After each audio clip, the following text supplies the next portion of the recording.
Sì, sono tanti progetti. Allora, quello del Carnera, grazie anche all'interessamento di Rizzetto, no? Quindi c'è stata, insomma, sembra che adesso naturalmente bisogna vedere se se le porterà, diciamo così, avanti il progetto solamente il comune oppure se verrà affidato, no, tramite il sistema del project financing alla APO, quindi a Pedone e quant'altro. Però ecco, quella partita lì sembrerebbe ormai avviata. Poi c'è la questione appunto della riqualificazione di Borgo Stazione, quindi via delle Magnolie, che è un tema che sta molto caro anche alla Lega, perché insomma abbiamo visto che sì, oggettivamente quella situazione, cioè quel territorio, quel quartiere di Udine è quanto mai degradato e ha delle problematiche, no, di carattere anche proprio sociale e migratorio, e quindi in qualche modo attraverso anche una riqualificazione urbana si potrà anche cercare, no, di mettere, di sistemare in qualche modo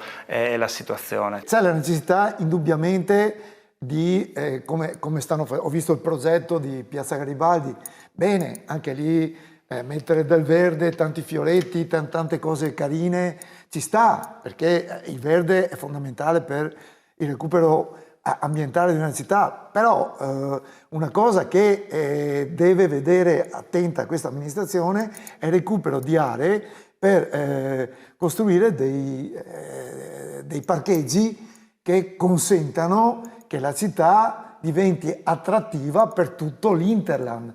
Cioè arrivare in città non deve essere un problema, deve essere facilitato. Ed ecco, se fai questo, siccome Udine è attrattiva, Udine, lo dice uno che ha vissuto in altre città, è bellissima, è a misura d'uomo come città.